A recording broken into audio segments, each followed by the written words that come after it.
राधे राधे। कठोपनिषद में एक बहुत ही सुंदर मंत्र आया। अगर आप इसे समझ लें तो ये पता चल जाएगा कि मनुष्य शरीर जो हम और आपको मिला है, ये जो मनुष्य जीवन मिला है, इसमें करना क्या है, क्या करें कि सुख की प्राप्ति हो जाए, क्या करें कि वो परम आनंद की प्राप्ति हो जाए, जिस आनंद के पीछे हम और आप भाग रहे हैं। किस आनंद के पीछे? यो वै भूमा तत्सुखम ना अल्पे सुखमस्ति भूमा त्वयिवं विजिज्ञासितव्य। ये छांदोग्य उपनिषद के 7वें अध्याय के 23वें प्रपाठक का पहला मंत्र। ये मंत्र कह रहा है कि मनुष्य जो आनंद चाहता है, मनुष्य ही नहीं जितने भी जीव हैं वो जो आनंद चाहते हैं, वो आनंद कैसा है? परमानेंट आनंद है और सबसे बड़ा है। अर्थात हमको ऐसा आनंद चाहिए जिससे परे और कुछ भी ना हो, जिससे श्रेष्ठ और कुछ भी ना हो, वो सर्वश्रेष्ठ हो और परमानेंट हो, अर्थात सदा के लिए मिल जाए।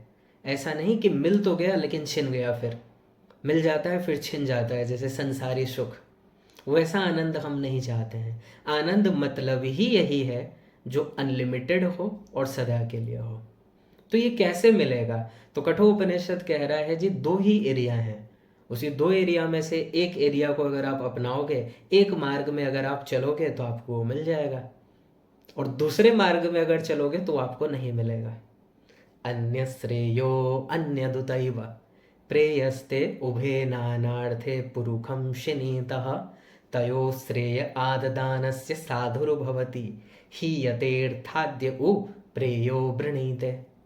ये कठोपनिषद के पहले अध्याय के दूसरी बल्ली का पहला मंत्र। दो एरिया बता दिया गया, एक श्रेय मार्ग, एक प्रेय मार्ग। या तो आप श्रेय की ओर चलेंगे या तो प्रेय की ओर चलेंगे।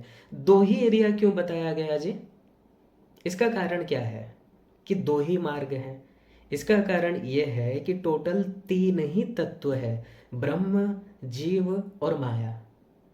ये आप जानते ही हैं, बहुत बार आपको बताया गया है वेद मंत्रों के माध्यम से कि 3 तत्व टोटल हैं। क्षरम प्रधानम मृताक्षरम हरः क्षरात्मानाविशते देव एकः तस्या विद्यानात् योजनात् तत्वभावात् भूयश्चान्ते विश्वमाया निवृत्ति। एक क्षर है, एक अक्षर है, और क्षर और अक्षर का एक शासक है। क्षर और अक्षर का एक ईश है। क्षर क्या है? माया है। अक्षर क्या है? जीवात्मा है। तो क्षर, अक्षर और इसका प्रेरक, इसका शासक, इसका इष्ट। तो इष्ट जो है वो तो भगवान है, वो ब्रह्म है। क्षर जो है, जो नाशवान है, ये संसार है, जो माया का रूप है। संसार एक दिन बना है, एक दिन नष्ट होगा, लेकिन माया एक दिन नहीं बनी है, माया सदा से है। माया शक्ति एक दिन नहीं बनी है। जैसे ब्रह्म नित्य है, जीवात्मा नित्य है, माया भी नित्य है। ये 3 सनातन तत्व हैं। लेकिन उस माया का जो ये रूप है, ये संसार, ये एक दिन बना है और एक दिन नष्ट होगा। तो हमारे अतिरिक्त, अर्थात जीव के अतिरिक्त 2 ही एरिया हैं, एक माया का एरिया, एक भगवान का एरिया। तो कठोपनिषद का ये मंत्र कह रहा है, अगर आप अपना कल्याण चाहते हो, अगर आप उस परम आनंद को प्राप्त करना चाहते हो, तो श्रेय की ओर आगे बढ़ो, अर्थात भगवान की शरणागति कर लो। और अगर चाहते हो कि दुख मिले, अगर चाहते हो कि संसार ही अच्छा लगता है, संसार ही मीठा लग रहा है, संसारी संबंधी ही अच्छे लगते हैं, यहीं पर आसक्त रहना है, तो प्रेय मार्ग को पकड़ लीजिए। दोनों में अंतर क्या होगा? जो श्रेय मार्ग की ओर चलेंगे उनका परम कल्याण हो जाएगा, उनको वो वास्तविक आनंद मिल जाएगा। वो आनंद का जो भूख है वो उनका समाप्त हो जाएगा, अर्थात आनंद का भूख और नहीं लगेगा, वो उनको प्राप्त हो जाएगा।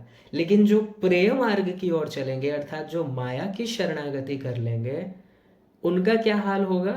जैसे रेगिस्तान में एक हिरन, उसको दूर से ही ऐसा प्रतीत होता है सूर्य की किरणों से कि वहाँ पर पानी है, तो अपना प्यास बुझाने के लिए वो उधर जाता है, लेकिन जाने से देखता है कि वहाँ पर नहीं है।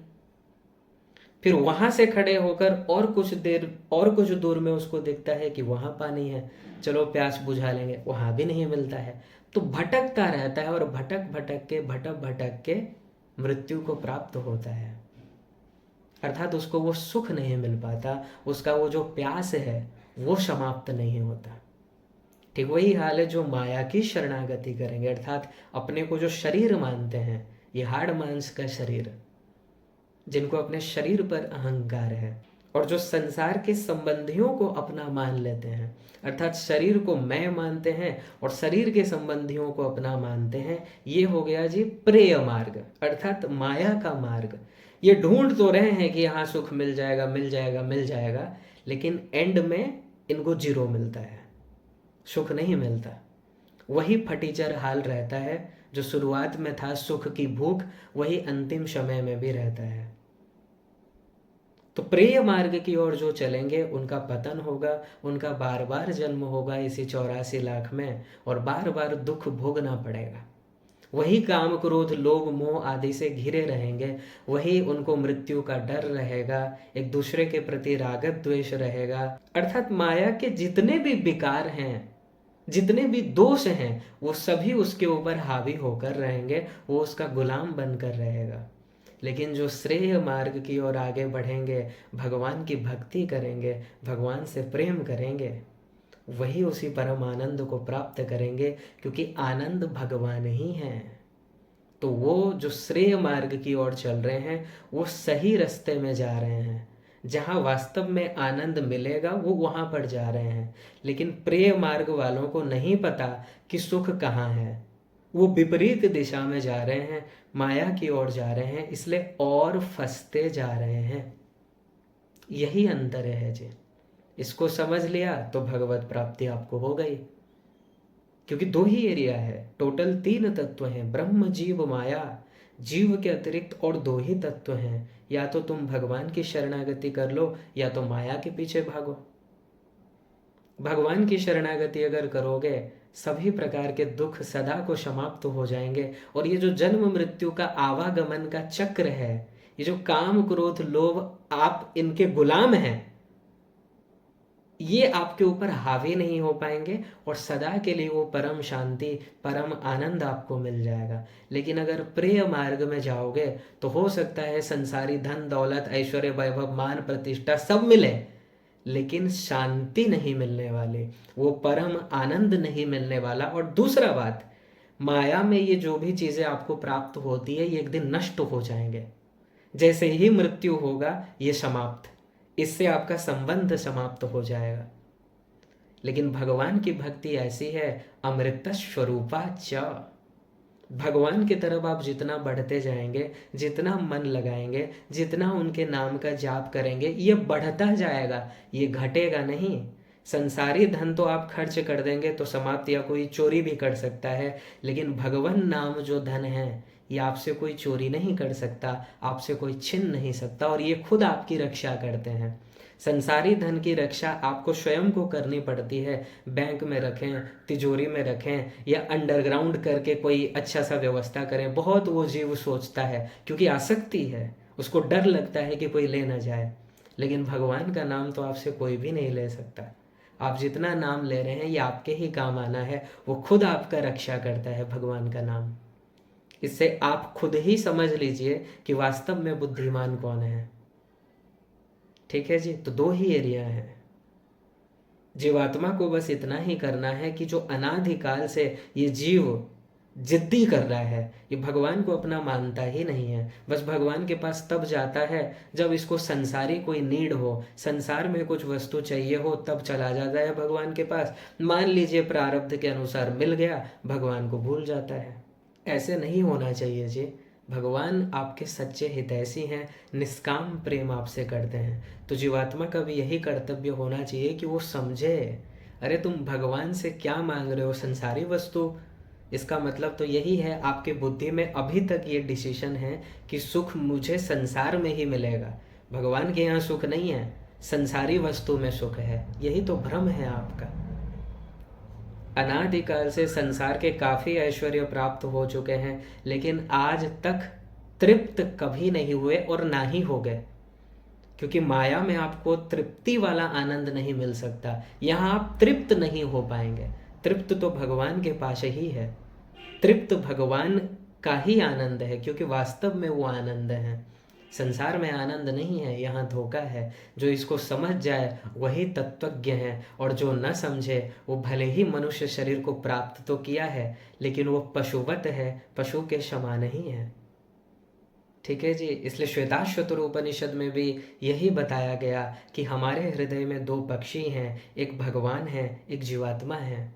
भगवान जीवात्मा की ओर मुख किए हैं, अर्थात उसके ओर अपने दोनों भुजाओं को फैला कर खड़े हैं, हृदय से लगाने के लिए तैयार हैं, पुकार रहे हैं, संतों के माध्यम से पुकार रहे हैं, पुराणों के माध्यम से, वेदों के माध्यम से समझा रहे हैं कि मैं ही तेरा हूँ। लेकिन ये जीव इतना बदमाश है, इतना हठी है, ये भगवान को अपना नहीं मानता, भगवान के प्रति ये इमोशनल नहीं होता, संसारियों के प्रति इमोशनल हो जाता है, जो बार बार धोखा देते हैं, बार बार जहाँ चप्पल जूते मिलते हैं वहाँ पर वो आसक्ति, वो उनके प्रति इमोशनल हो जाता है। लेकिन भगवान जो हृदय से पुकार रहे हैं, भगवान जो आपके परम हितैषी हैं, जिन्होंने आपको इतना सब कुछ दिया, उनके लिए कोई भाव नहीं है।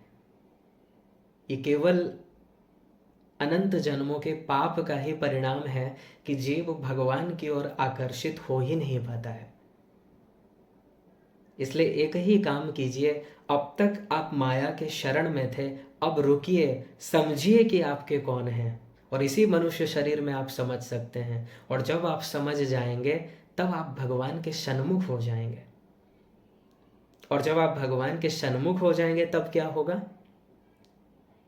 सन्मुख होई जीव मोहि जबहि, जन्म कोटि अघनासहि तबहि। सन्मुख होई जीव मोहि जबहि, जन्म कोटि अघनासहि तबहि। जब आप भगवान के सन्मुख हो जाओगे, आपके जन्म जन्मांतर के पाप नष्ट हो जाएंगे, और भगवान आपको स्वरूप शक्ति प्रदान कर देंगे, जिससे आपका मन बुद्धि दिव्य हो जाएगा। और फिर भगवान आपके सामने अपने दोनों भुजाओं को फैलाकर आपको दृश्यमान हो जाएंगे, आपको दिख जाएंगे। इसलिए भगवान के सन्मुख हो जाइए। जिस दिन आप 100% सन्मुख हो जाएंगे, उसी दिन भगवत प्राप्ति है, उसी दिन मुस्कुराकर भगवान आपके सामने ही होंगे। और ये करना पड़ेगा, नहीं करोगे 84 लाख में घूमने के लिए तैयार रहिए, माया के चप्पल खाने के लिए तैयार रहिए, काम क्रोध लोभ मोह ईर्ष्या इनके गुलाम बनने के लिए तैयार रहिए।